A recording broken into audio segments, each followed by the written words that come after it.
simply IC is a curve which shows or which represents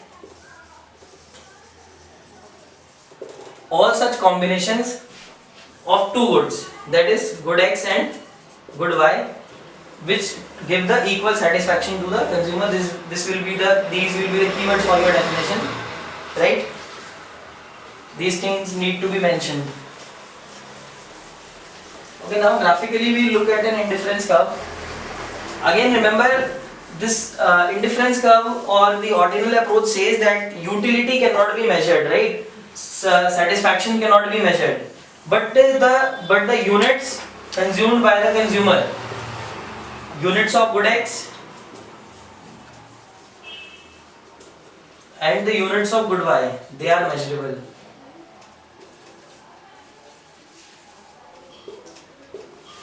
Right? It means how much satisfaction you have got, that you cannot measure, but you can measure how many units you have consumed. So remember that if something cannot be measured, it can never be shown on the graph. It means this graph doesn't show you the satisfaction on the axis. So you may not feel that this point is going here, so how the satisfaction is changing. It is just the change in the units consumed of good and units consumed of Y, but total satisfaction is same on all the combinations, right? So you have to remember that. So this is the total satisfaction of an indifference curve. A point A, say 20, 30, any point say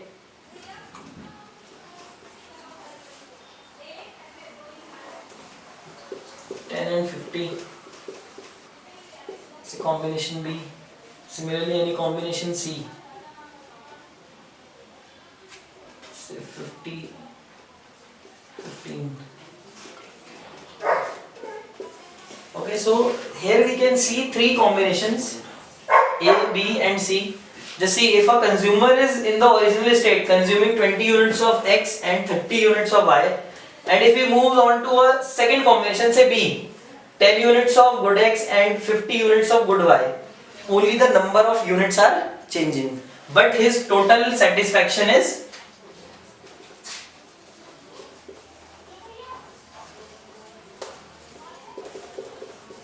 constant, right? This is an indifference curve. Similarly, when he goes on to C, right, again you can see change in the units, but the total satisfaction again is same.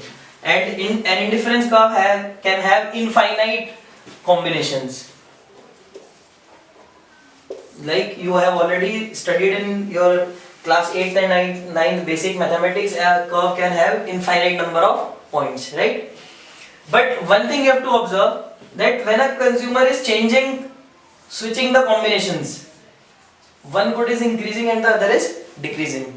That is why his total satisfaction is same. Okay?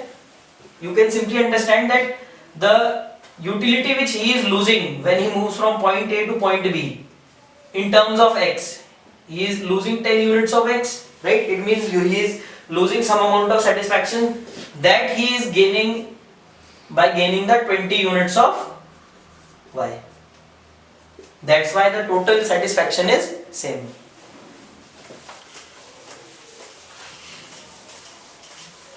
Okay, so now we will move on to the properties of the indifference curve. After understanding the basic meaning of the indifference curve,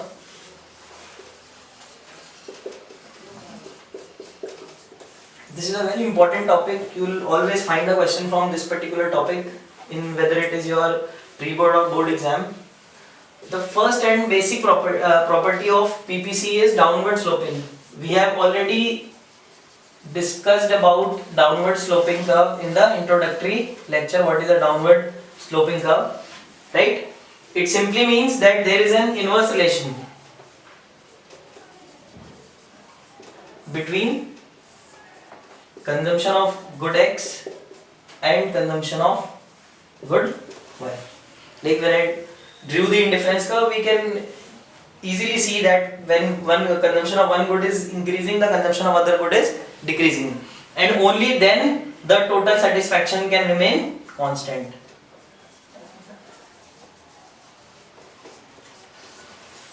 right?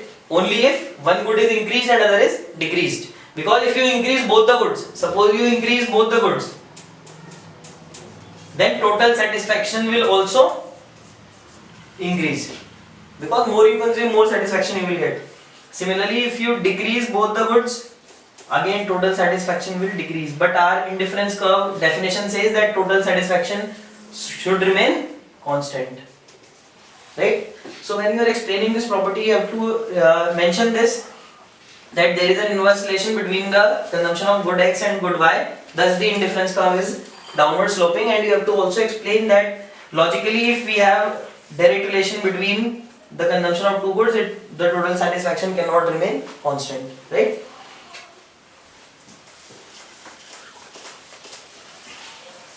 Then second property of an indifference curve is convex to origin.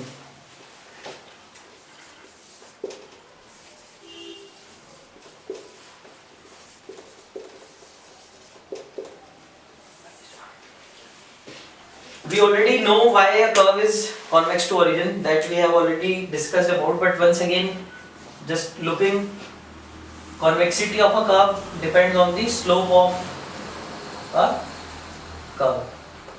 And when is a curve convex? When its slope continuously diminishes. Whenever a curve has a diminishing slope, it is convex to origin. Now we have to understand what is the slope of the indifference curve, right? As talked about, slope of any curve is delta y by delta x, or it shows you that how one variable changes when the other is changed by 1 unit, right? Just to recall, slope means that how would x be affected if you change y by 1 unit. Now as the slope of PPC was given the name of marginal rate of transformation, MRT, similarly here the name of the slope of IC curve is MRS, that is marginal rate of substitution, right? It is defined as the rate at which consumer is willing to sacrifice one good, say X, to gain one additional unit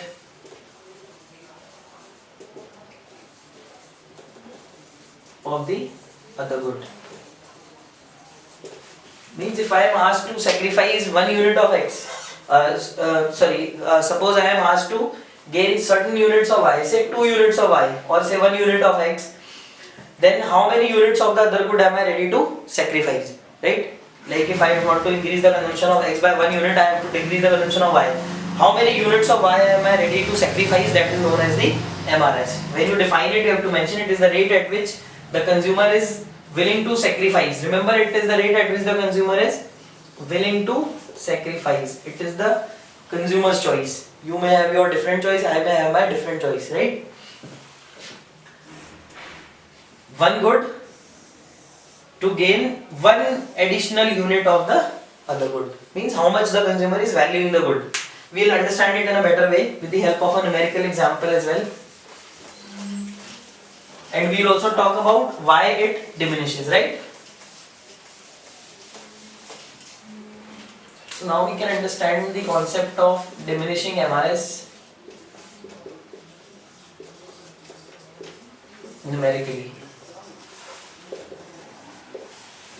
Again, you mark various combinations.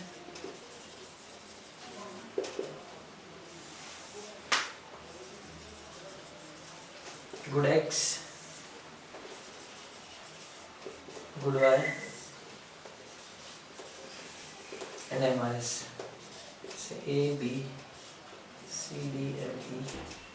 Say 1, 2, 3, 4, 5.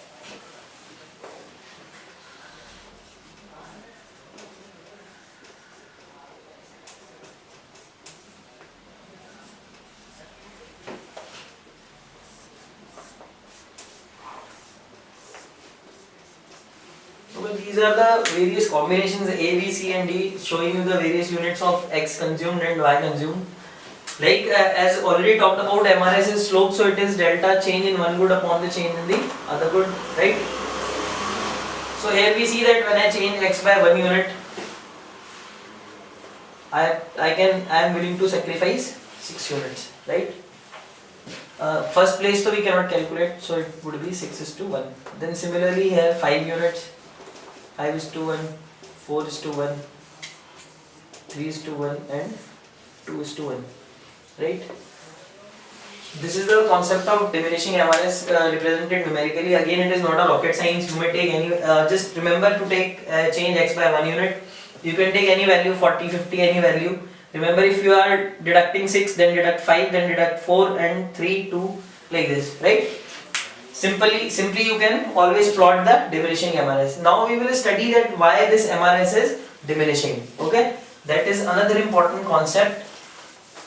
Why does the MRS diminish? And it is basically dependent on the law of DMU. You have to remember that law of DMU is operative in both the approaches, right? Whether utility is measurable or not, but it declines as you consume more of a good. I told you about the water diamond paradox, right?